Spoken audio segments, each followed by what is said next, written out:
Bonjour à tous, j'espère que vous allez bien. Aujourd'hui, avec cette vidéo, on a des nouveautés et aussi, attention, on va devoir rempoter tout ce qui est tomates, poivrons. Donc, moi, je ne vais pas faire tout ça parce que sinon, vous allez s'endormir et j'ai pas envie que vous endormez. Donc, aujourd'hui, on va juste vous montrer des images où je rempote quelques pieds de tomates, pas grand-chose. N'oubliez pas sortir vos pieds déjà à l'extérieur, voire laisser aussi le soir à l'extérieur pour qu'ils puissent commencer à se renforcer. Ces plants de tomates, des poivrons, tout ce que vous avez déjà semé, n'hésitez pas à les sortir, comme ça il y a du vent, ils s'habituent à que ce n'est pas le climat toute la vie à l'intérieur. Il faut aussi les sortir. Il faut les sortir pour qu'elles les donnent du vent, pour qu'ils se renforcent, ils se redressent, pour que les pieds s'endurcissent. C'est très important aussi, même voir que il gèle pas, il peut pas geler, mais par contre qu'il y a quelques degrés au moins, il faut. Parce que même au mois de mai, si vous sortez au mois de mai, quoi, après les sanglaces et tout, il y a aussi les nuits sont fraîches. À l'intérieur, quand ils sont ici à l'intérieur, ben, il n'y a pas de nuits fraîches. Elles sont toujours standards, enfin, tout est équilibré. Donc, sortez, s'il vous plaît, ou tous ceux qui veulent, sortez, ouvrez les garages, ouvrez vos fenêtres, ouvrez vos portes. Euh, Laissez rentrer l'air, laissez rentrer un petit peu du foie aussi. Comme ça, ils vont se renforcer. Donc, on va devoir faire tout ce qui est pieds de tomate, les rempoter pour ceux qui ne sont pas faits. Moi, je ne l'ai pas fait, je vais devoir en faire. Je vais faire des semis dans cette vidéo. Je vais tout vous montrer, mais sans en image seulement parce que c'est trop long et c'est vraiment c'est long. Alors, surtout, il faut. Mais vous me le dites si je l'oublie, hein, parce que je bavarde beaucoup. Je bavarde beaucoup, mais voilà. Vous me le dites s'il manque des choses dans la vidéo que vous voulez savoir, vous le dites. Et si vous avez des questions à propos, vous le dites. Ici, vraiment, on est entré apprenti.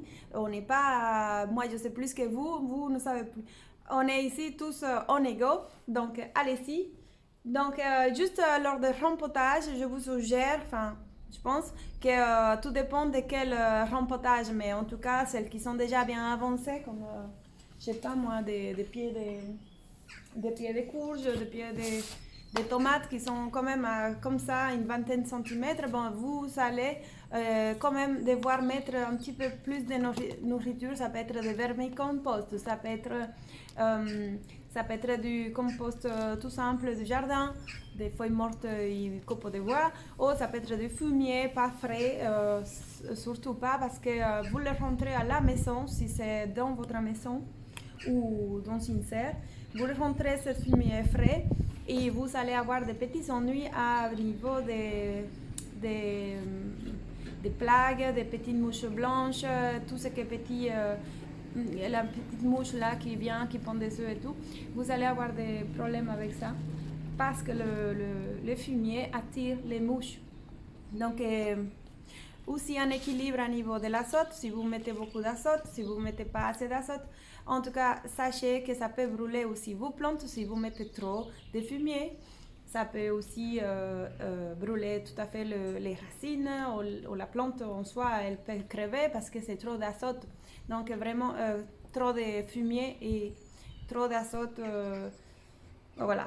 Donc faites attention, équilibrez bien les choses et pas de fumier frais, mais bien décomposé. Ça vous pouvez mettre sur les derniers petits, dans les pots, le tout dernier pot. Ah, je vous montre comme ça, vous avez une petite idée. Donc, jusque là, vous pouvez mettre un petit peu de fumier et tout le reste, vous mettez de la terre normale du jardin, ok? Ou alors du compost du jardin, vous mettez le pot complet de bons terreaux du jardin. Euh, alors, mon indicatif ici en Belgique, c'est que le petit pois, ça sort. C'est déjà sorti, donc il sort de la terre. Ça commence à réchauffer la terre. J'ai de l'ail d'ours, si vous... Après, je vous ferai une petite vidéo comme ça. On a de l'ail d'ours déjà sorti. Il y a le sépin. Et aussi, je voulais vous parler de ma petite dernière joujou. C'est un électroculture. Je trouve que c'est super chouette. Et donc, comme le décrit là dans l'image, il dit semis d'électroculture. Bah oui, parce que je vais planter des électrocultures. Ce sont des antennes qu'on met pour capter l'électricité. Et cette électricité va favoriser le croissement des plantes, même des semis. On peut les mettre sur des petits semis. En faisant des petites antennes beaucoup plus petites. Mais en général, on met des antennes à l'extérieur et c'est tout un système d'implantation que ça doit être sud-nord ou nord-sud, je ne sais pas, je ne suis pas trop sûre. Et pas trop près des arbres, pas trop près d'un câble électrique. Et ça doit être, l'antenne doit être en 5 et les bâtons doivent être enfoncés à 20 cm et les bâtons doivent être en cuivre pour pouvoir avoir ces négatifs et positifs qui va être en contact tous les deux et ça va amener une petite faible intensité sur nos légumes, sur nos plantes qui vont profiter, ils vont bien grandir. J'espère que c'est comme ça. Moi, j'ai envie de tester, j'ai envie de voir, j'ai envie voilà, de découvrir et pourquoi pas, je ne perds rien. Oui, bah, peut-être oui, parce que j'ai quand même acheté le cuivre et les 5, bah, ça m'a coûté 20 € en total. Donc, je ne m'en connais pas plus. Alors, je vous invite à aller voir dans d'autres vidéos de l'électroculture. Je m'en connais vraiment pas plus. J'ai regardé ça, je trouvais que c'était super sympa de faire. C'est très original et bon, je pense que je crois. Donc, croisons les doigts. Je vais vous montrer ça après dans l'été, même les récoltes. On va voir si ça augmente les récoltes ou s'il y a un changement à niveau des cultures. On dit qu'ils ont aussi, ça résiste au milieu. Donc, si vous plantez la tomate à côté d'un poteau d'antenne électroculture, vous allez avoir peut-être moins de risques d'avoir du milieu. Donc, alors tu remplis les godets? On remplit les godets. Vas-y, remplis. On remplit les godets avec la terre du jardin, du compost. Et c'est Alinor ici qui va m'accompagner à remplir bien tous les godets. Hein? Pour faire un rempotage de tomates. Vas-y, tu peux. Remplis, mets-le dans les godets. Oui, elle est bonne la terre. Hein? Oui. Hein? Oui. Donc on remplit tous les godets ici. Et puis on fait un rempotage. Mais mon assistante, elle regarde, ouais. Voilà, c'est très bien. Oui, c'est très bien. C'est fini? Oui, tu vas remplir celui-là aussi? Voilà, ici. Alors pour la carotte, ce que j'ai fait, c'est j'ai filtré. Comme ça vient de mon jardin, ça vient beaucoup avec beaucoup de copeaux de bois, de vers de terre, etc. Et tout.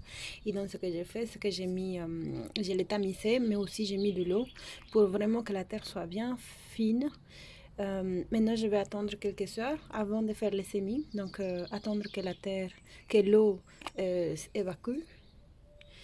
Et voilà, regardez, ça fait une mousse au chocolat, assez sympa. Je veux que la terre soit extrêmement fine pour que toutes les racines aillent bien, circulent bien. Alors oui, ce que je fais, c'est qu'au fond du pot, j'ai mis on met ça en bas, c'est blanc et c'est avec des petits trous. Donc voilà, ça je l'ai mis en bas. J'ai mis ça en bas pour que comme la terre elle est très très très très fine, bah, ça coule, ça s'en aille pas. Voilà, donc une fois que les plantes ils vont avoir, je sais pas, 10 cm ou 15, je vais les sortir et les mettre en place, en pleine terre, en faisant des trous assez profonds pour que la racine continue à être profonde. Ça c'est du terreau de jardin, enfin du terre de jardin. Ici j'ai rempoté les poivrons, ici j'ai ma tomate. Merci de regarder la vidéo, je suis contente. N'hésitez pas à me lâcher un petit pouce bleu Voilà, si la vidéo ça vous a plu et si vous connaissez des gens qui connaissent sur l'électroculture, je suis bien intéressée. Vous me laissez bien vos messages et tout, comme ça j'apprends. Voilà, c'est tout pour la vidéo. Je vous souhaite une belle journée, belle semaine à tous et on se retrouve pour la prochaine vidéo. Alors, je ne sais pas quand on va faire la prochaine vidéo, mais ça sera pour début fin mars. Voilà, merci beaucoup de me regarder et à la bientôt. Ciao.